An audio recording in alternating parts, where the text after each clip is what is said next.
नमस्कार दोस्तों, जैसा कि आप देख पा रहे हैं, आज हम एक बार फिर ग्वालियर भोपाल इंटरसिटी के पास खड़े हैं।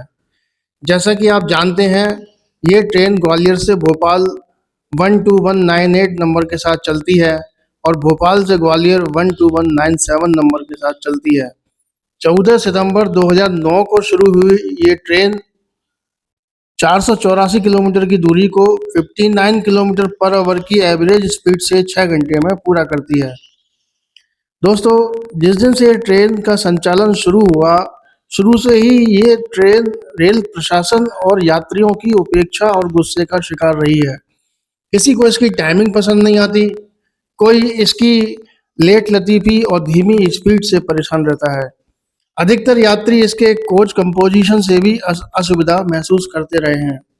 अपने चैनल के माध्यम से हमने भी इस ट्रेन को सुधारने के लिए कई बार अपील की, पर कहीं कोई सुनवाई नहीं हुई। दोस्तों, पर अब ऐसा लगता है कि रेल प्रशासन ने अब जाकर इस ट्रेन पर गौर करना शुरू किया है। आए दिन इसमें कुछ न कुछ परिवर्तन देखने को मिल रहे हैं। कभी इसके कोच बढ़ाए जा रहे हैं और कभी इसका कोच कंपोजिशन बदला जा रहा है।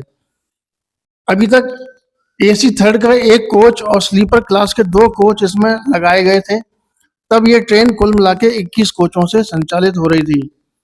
आज का ताज़ा समाचार ये है कि अब इस ट्रेन से सिटिंग कुर्सी वाले साधारण और एसी वाले 3 कोच पूरी तरह से हटा दिए गए हैं और फिलहाल इस ट्रेन में एक एसी थर्ड और 2 स्लीपर ही उपलब्ध हैं। बुकिंग साइट्स पर भी सिटिंग सीटों की बुकिंग बंद कर दी गई है। ऐसा लगता है कि रेलवे अब इस ट्रेन को नॉर्मल एक्सप्रेस ट्रेन के रूप में चलाना चाहता है। अगर ऐसा है तो ये बहुत ही अच्छी बात है। देर से ही सही, अब रेलवे को यात्रियों को बेहतर सुविधा देने की याद आई है। खुशी की बात यह है कि 2 यात्रियों ने भी इस परिवर्तन को बड़ी खुशी से स्वीकारा है और तीनों ही कोचों में यात्री खासी संख्या में यात्रा करने लगे हैं। मुझे ऐसा लगता है कि यात्रियों के अच्छे रिस्पॉन्स को देखते हुए जल्द ही हमें इसमें और भी ज़्यादा स्लीपर और एसी के कोचों की संख्या दिखाई पड़ेगी। हो सकता है कि जल्द ही ये ट्रेन हमें एक AC second coach, 2 AC third coach और 3 स्लीपर कोचेस के साथ चलती हुई दिखे। बदलाव के इस दौर में एक बार फिर मैं ये बात कहना चाहता हूँ कि रेलवे इस ट्रेन का समय और बदल दे। इसका विस्तार रानी कमलापति तक कर दिया जाए और इसे ग्वालियर से रात 10 बजे चलाकर सुबह 8 बजे रानी कमलापति पहुंचाया जाए। अगर ऐसा हो जाएगा तो यात्रियों के लिए वास्तव में सोने पर सुहागा वाली बात हो जाएगी। वापसी में भी ये ट्रेन भोपाल से रात 10 बजे चलकर सुबह 8 बजे तक ग्वालियर आ जाए। ऐसा होने पर यात्रियों को रात में चलकर भोपाल पहुंचने का अच्छा मौका मिलेगा और रेलवे को भी बहुत ज़्यादा अच्छा रिस्पांस मिलेगा। यात्री लंबे समय की शिकायत नहीं करेंगे और रेलवे का रेवेन्यू बढ़ जाएगा। आइए अब हम इस मामले की रियलिटी को अपनी आंखों से चेक करते हैं। जैसा कि आप देख पा रहे हैं, जितनी भी बुकिंग साइट्स हैं, वहाँ पर बुकिंग करते समय केवल स्लीपर और एसी थर्ड का ही ऑप्शन अब आने लगा है। यानी इन साइट्स पर भी अब इस बात को अपडेट कर दिया गया है कि अब सिटिंग वाली सुविधा इंटरसिटी से खत्म हो गई है। यात्रियों का रिस्पांस कैसा है, इस बारे में मैंने आज 16 मई का एक स्क्रीनशॉट लिया है। आप देख सकते हैं, स्लीपर में 144 सीटों के मुकाबले में केवल 32 सीटें खाली हैं और एसी थर्ड में 64 सीटों के मुकाबले में केवल 12 सीटें खाली दिखा रहा है। यानी ये अच्छी खासी मात्रा में यात्री इसमें यात्रा करना पसंद कर रहे हैं। अब हम रियल में कोच लोकेशन भी देख लेते हैं। जैसा कि आप देख पा रहे हैं, 2 स्लीपर कोच हैं। अभी हम पहले स्लीपर कोच से गुजर रहे हैं। तो पहला स्लीपर कोच और दूसरा स्लीपर कोच, देखिए सिटिंग वाले तीनों ही कोच पूरी तरह से हटा दिए गए हैं और अब इस ट्रेन में केवल स्लीपर कोच और एक एसी थर्ड कोच ही अवेलेबल है।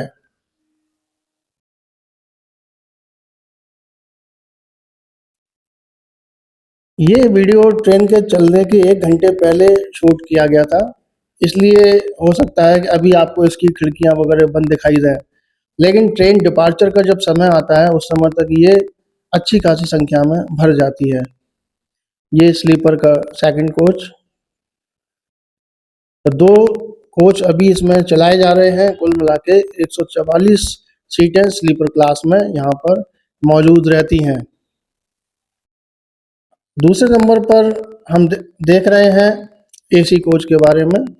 इसमें कुल मिला के 64 सीटें उपलब्ध रहती हैं। एसी थर्ड रेलवे के लिए भी काफ़ी फायदेमंद कोच है और यात्रियों के लिए भी एक अच्छा मौका उपलब्ध रहता है। कम बजट में एक अच्छी सुविधा वाली यात्रा करने के लिए मिल जाता है। तो दोस्तों, जैसा आपने देखा, ग्वालियर भोपाल इंटरसिटी आजकल रेलवे की नए-नए प्रयोगों की प्रयोगशाला बनी हुई है और खुशी की बात ये है कि ये सारे प्रयोग यात्रियों की सुविधा को देखते हुए किए जा रहे हैं। हम एक बार फिर यही बात दोहराना चाहते हैं कि इस ट्रेन को रानी कमलापति तक विस्तार कर दिया जाए और रात को 10 बजे इसको ग्वालियर से चलाया जाए। वापसी में भी रात को 10 बजे के आसपास इसे रानी कमलापति से चलाया जाए और 8 बजे के आसपास ये इसको ग्वालियर लाया जाए। दोस्तों, मुझे पूरी उम्मीद है कि रेलवे यात्रियों की सुविधा के लिए इस निर्णय पर जल्दी ही विचार करेगा। आपका इस बारे में क्या कहना है? कमेंट बॉक्स में हमें ज़रूर बताइएगा। आपकी प्रतिक्रियाओं का हमें बेताबी से इंतज़ार रहेगा। इसी तरह के और भी वीडियो लेकर हम जल्दी ही आपकी सेवा में फिर उपस्थित होंगे। तब तक के लिए हमें आज्ञा दीजिए। नमस्कार।